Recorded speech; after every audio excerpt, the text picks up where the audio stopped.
Mucosa, inner most layer of alimentary canalis, तो उसको mucosal epithelium बोल दूं? तो म्यूकोसल एपिथेलियम मतलब ये स्क्रीन को प्रोटेक्ट कर रहे थे, किससे? एसिड से। इतना क्लियर है? आगे बढ़ते हैं। एसिड एज वेल एज, और तो और प्रोवाइड एन एल्कलाइन मीडियम, कितना? अच्छा, फॉर एंजाइमेटिक एक्टिविटीज। अब सुनो, म्यूकस एल्कलाइन मीडियम प्रोवाइड कर सकता क्या था? चल साइड में, कोई काम नहीं है तेरा। अब बाइकार्बोनेट अल्कलाइन मीडियम प्रोवाइड कर रहा है, कुछ समझा? उसके बाद कितना? 7.8। अब सुनो, ये तो कर दिया, सुन रहे हो क्या? ओके। शायद आपको याद हो कि हमने पढ़ा था कि न्यूट्रलाइजेशन करना किसका काम है? हाँ, मतलब पेनक्रियास का भेजा हुआ, पेनक्रियास का सिक्रीट किया हुआ bicarbonate along with mucus protection तो कर लिया।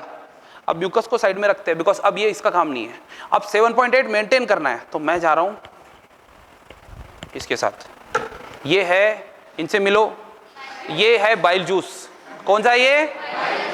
तो बाइल जूस और बाइकार्बोनेट दोनों मिलके क्या करेंगे? एल्कलाइन मीडियम को मेंटेन करेंगे हम। 7.8 हो गया मेंटेन। अब सुनो, सब म्यूकोसा के अंदर ग्लैंड है। ये वाली कौन सी लेयर थी? Mucosa, mucosal epithelium. इसके पीछे कौन सी है? बोलो ना। ये है म्यूकोसल एपिथेलियम, इसके पीछे कौन सी है अंदर? Brunner's gland. उसके अंदर कौन सी होगी?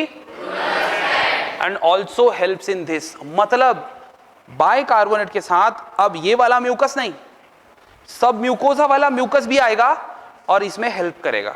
समझा? कितना सिंपल है, समझा क्या आप? हाँ,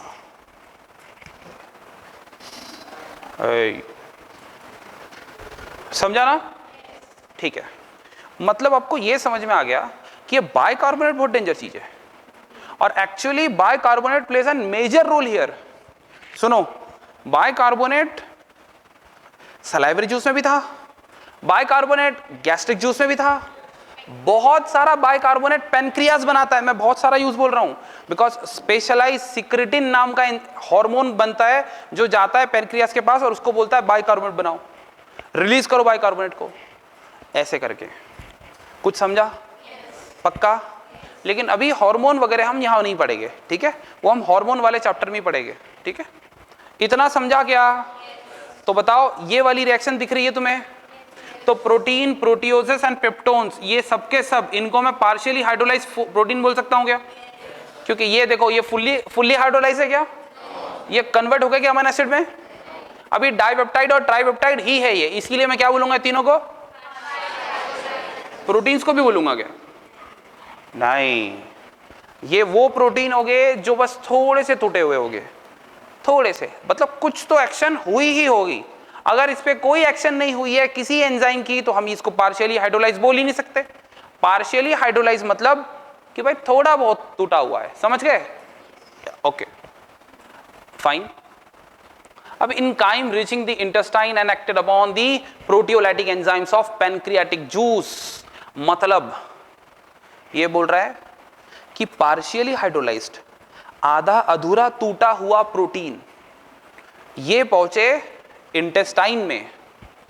ये काइम था, अब कहां गए? इंटेस्टाइन।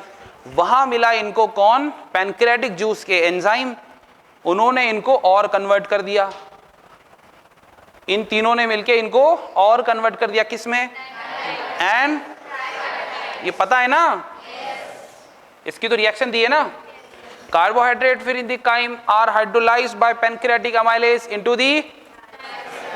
ओके, अब सुनो यहां पे क्या लिखा है, कार्बोहाइड्रेट्स इन दी काइम बोला है,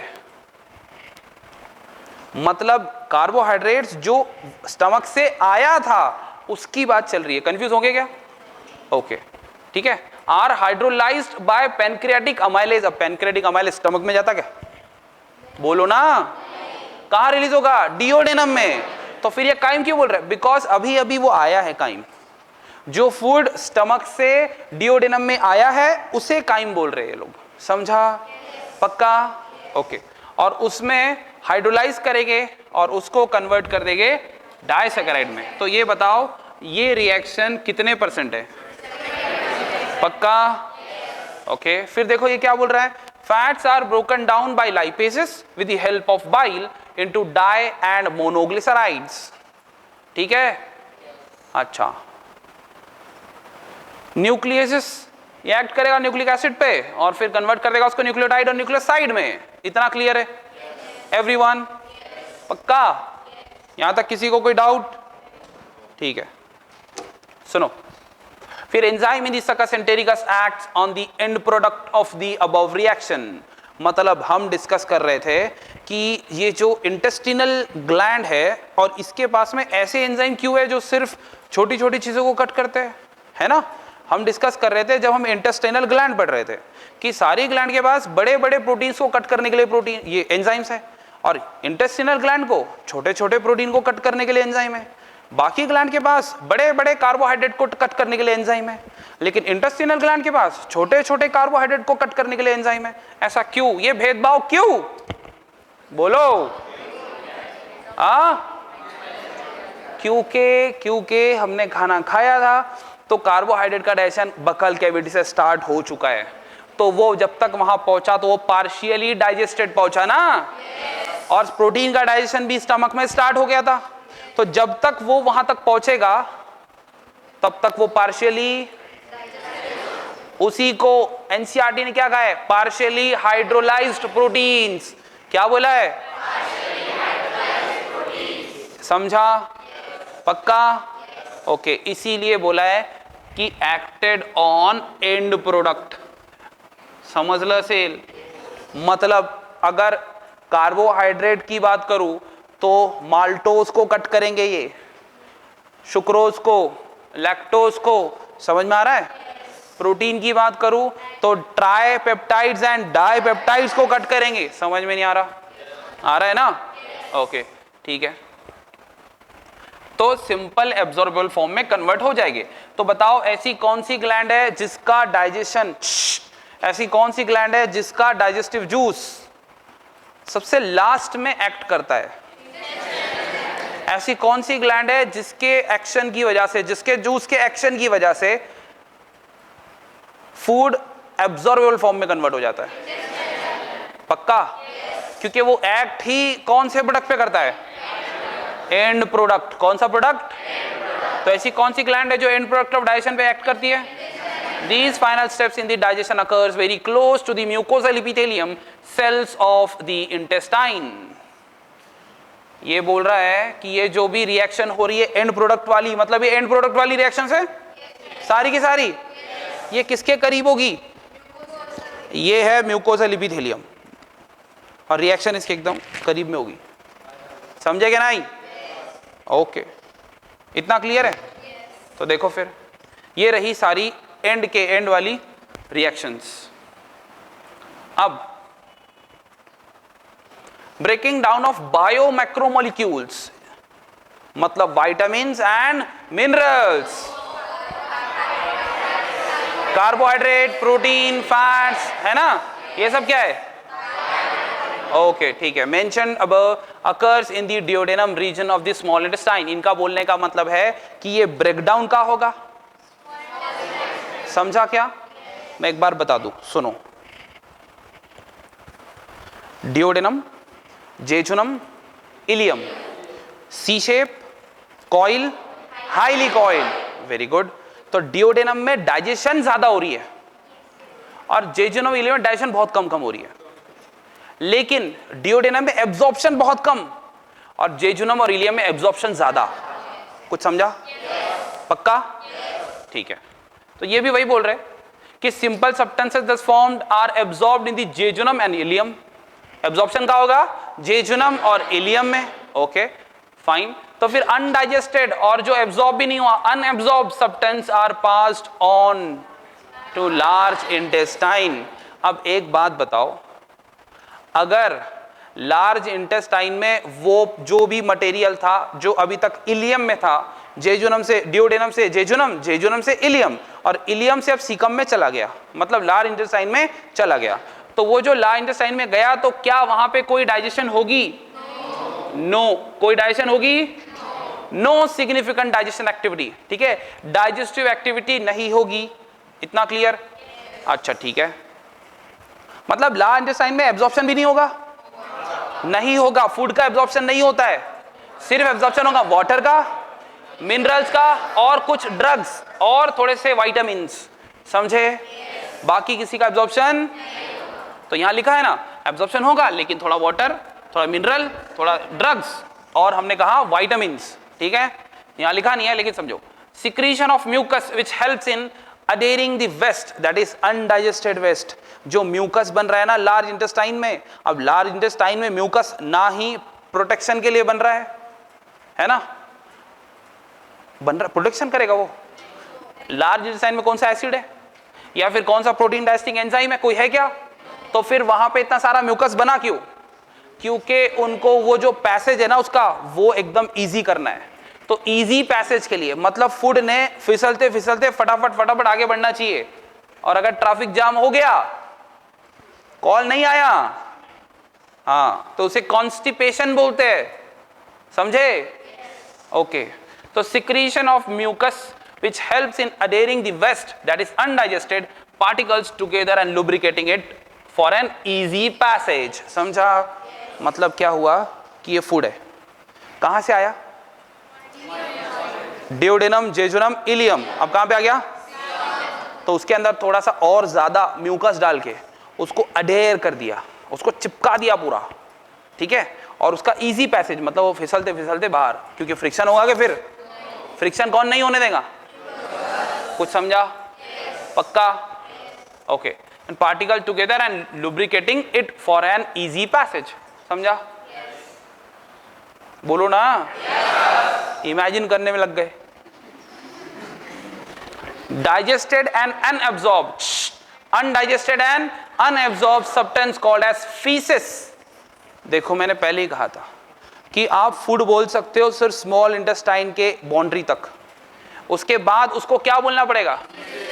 तो फीसेस कहां इंटर कर गया? सीकम में गया तो क्या बोलेंगे? फीसेस। लेकिन इलियम से सीकम में आने के लिए बीच में तो दरवाजा होता है, वैल्व होती है। कौन सी वैल्व?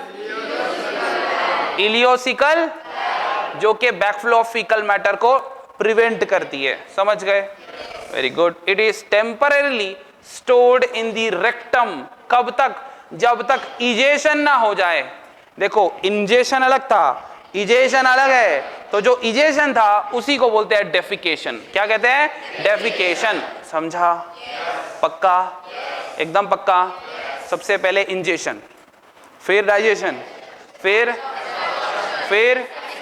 एसिमिलेशन, मतलब उसका यूटिलाइजेशन, जो भी खाया था उसका यूटिलाइजेशन कर दिया। ठीक है, उसके बाद यस डेफिकेशन। सबसे पहले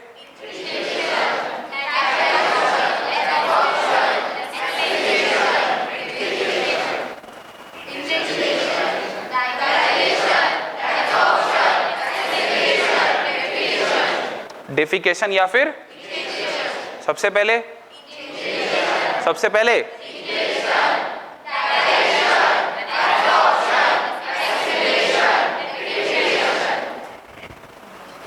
ये क्या है? बोलो। तो आज क्या पढ़े? अच्छा, पॉइंट याद रखना, पहले इंजेशन है 1 2 3 4 5, इसमें ही ध्यान है तेरा बस। It is temporarily stored in the rectum. Rectum में जो स्टोर किया था वो क्या था? Faecal matter. वो क्या था?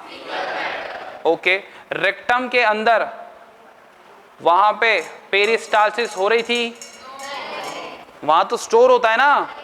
तो देखो फिर ये बोल रहा है, ये जो भी आप गैस्ट्रो इंटेस्टिनल ट्रैक्ट की जो भी चेंजेस हो रहा है, जो भी चीजें हो रही है, जो कंट्रोल हो रहा है, under neural and hormonal control है। तो सुनो, अच्छे सुनो, सुन रहे हो क्या? ठीक है, यहां पे क्या लिखा पता है? यहां पे लिखा है कि आप जो भी एक्टिविटी करो, लेकिन कौन से ट्रैक? गैस्ट्रो इंटेस्टिनल ट्रैक, वो दो चीजों के कंट्रोल में है। एक तो न्यूरल ब्रेन है ना, और दूसरा हार्मोनल। हार्मोनल आपको फिजियोलॉजी के लास्ट चैप्टर में पढ़ने मिलेगा, टेंशन नहीं लेने का, उसकी आपको अलग से डायग्राम मिल जाएगी, ठीक है, उसकी भी डायग्राम बना देंगे हम, छोड़ेंगे नहीं। तो सुनो, दो टाइप का हो गया, लेकिन मेन कौन होता है? न्यूरल। मेन कौन होता है? न्यूरल होता है, ठीक है। तो न्यूरल है, ओके, न्यूरल ने कंट्रोल किया। और दूसरा आता है हार्मोनल। हार्मोनल मतलब केमिकल, है ना, बिकॉज केमिकल मैसेंजर कोई तो हार्मोन कहते हैं ना, ठीक है। अब प्रॉपर कोऑर्डिनेशन होगा अलग अलग पार्ट्स का, अलग अलग पार्ट्स का कोऑर्डिनेशन होगा। इसका मतलब समझा रहा हूं, ध्यान से सुनो। इसका मतलब यह है कि देखो, जब हम फूड खाते हैं तो चबाया, चबाने के बाद में जब सॉलो किया तो गैस्ट्रिक जो स्टमक है वो रेडी हो जाता है उसको एक्सेप्ट करने के लिए, ठीक है। अब स्टमक है तो स्टमक में से अगर वो जा रहा है डिओडेनम में, जैसे ही डिओडेनम में जाता है स्फिंक्टर ऑफ ओडा खुल जाता है, हेपाटोपैनक्रियाटिक डक्ट के अंदर का सारा इसके ऊपर जूस आ जाता है, समझ गए, ओके। लेकिन अब जब स्टमक का फूड कहाँ गया? स्मॉल इंटेस्टाइन में, तो अब भी वहां पे HCl बन रहा है क्या? तो उसको पता कैसे चला कि अब HCl नहीं बनाना है? यस, वो कोऑर्डिनेशन है ना, एग्जैक्टली मतलब कौन से पार्ट से कौन से पार्ट में जा रहा है, कौन से पार्ट में क्या होना चाहिए, कौन से पार्ट में क्या होना चाहिए, सब कुछ कोऑर्डिनेटेड है। ये भी देख लो, हमने पढ़ा था 4 से 5 घंटे तक वो कहाँ होगा? स्टमक में, मतलब पेरिस्टाल्सिस भी चल रही है और फिर भी स्फिंक्टर को खोला नहीं जा रहा है ना, फिर भी स्फिंक्टर बंद है, और तो और पेरिस्टाल्सिस भी हो रही है, चर्निंग मूवमेंट भी हो रही है, मतलब एलिमेंट्री कैनाल को सब पता है। अलग अलग पार्ट जरूर है लेकिन कोऑर्डिनेटेड है, एक दूसरे के कोऑर्डिनेशन में काम कर रहे हैं, समझे? पक्का? एकदम पक्का? गुड। एक एग्जांपल, बेस्ट एग्जांपल दिया इन्होंने। ये बोल रहे हैं कि कभी आप देखो कि गरम गरम समोसे बन रहे हैं तो आपके मुंह में पानी आ जाता है, या फिर आपने देखा नहीं, क्लास में बैठे हो, यहाँ पे क्या दिखेगा? खाना। लेकिन अगर किसी ने मान लो टिफिन खोला और वो खाने लगा, बिरयानी है, आ जाती है ना, और फिर हमारा भी खाने का मन कर रहा है, तो फिर अब सलाइवेशन है ना, हाँ, ऐसे राल टपकती फिर तुम्हारी। तो देखो, इसको बोला है the sight and the smell और the presence of food in the oral cavity can stimulate, that is मुंह में पानी आ जाना, जिसको हम आम भाषा में क्या बोलते हैं? यस, समझे? पक्का? तो बताओ ये कौन सा कंट्रोल हुआ, केमिकल या फिर न्यूरल? पक्का? आंखों ने देखा ना, सेंसरी ऑर्गन है ना, दिमाग को समझाना। वो तो कौन सी स्मेल है किसने डिटेक्ट किया? ब्रेन ने। समझा? कौन सा टेस्ट है किसने डिटेक्ट किया? ब्रेन ने। पक्का? Okay. Now gastric and intestinal secretion are also similarly stimulated by, पक्का? एकदम पक्का? इसको कैसे पढ़ेंगे? इसको पढ़ेंगे फ्लो चार्ट में। ऊपर लिखेंगे कंट्रोल, नीचे लिखेंगे न्यूरल कंट्रोल, इस साइड में लिखेंगे chemical control, that is hormonal control. अब यहां पे क्या लिखेंगे फिर हम? सारा इधर का। समझ में आ रहा है? तो फिर गैस्ट्रिक एंड इंटेस्टिनल सिक्रीशन भी किसके कंट्रोल में है? पक्का? न्यूरल कंट्रोल में है? अच्छा ठीक है, ओके, नो प्रॉब्लम। यहां तक क्लियर है क्या? फिर muscular activity of different parts of the alimentary canal can also be motivated by the neural mechanism. ये बोल रहा है यहां तक नहीं, जो मस्कुलर एक्टिविटी हो रही है ना, एग्जांपल दे देता हूं, पेरिस्टाल्सिस या फिर चर्निंग मूवमेंट, ये सब क्या है? तो मस्कुलर एक्टिविटी है, लेकिन ये किसके कंट्रोल में है? हार्मोनल। ये भी किसके कंट्रोल में है? न्यूरल मैकेनिज्म, समझे? Both local and through CNS। एक मिनट, ये लोकल मतलब देखो, सुनो, नहीं, ध्यान से सुनो। मान लो कि आप प्रॉपर अकोला से हो और मैं बाहर से आया हूं, तो मैं यहां का लोकल हुआ क्या? लेकिन आप फॉर एग्जांपल यहीं से हो, तो आप लोकल हो गए, समझे? नहीं समझ रहा? पक्का?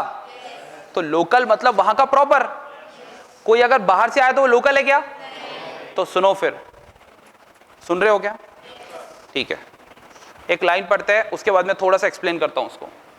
लोकल एंड थ्रू सीएनएस, ये बोल रहा है जितने भी न्यूरल मैकेनिज्म्स है वो बहुत काम करेंगे, लोकल भी और सीएनएस भी। अब ये क्या है? तो जो हार्मोनल कंट्रोल है ना, ठीक है, hormonal control of the secretion of digestive juices is carried out by local produced by gastric and intestinal mucosa.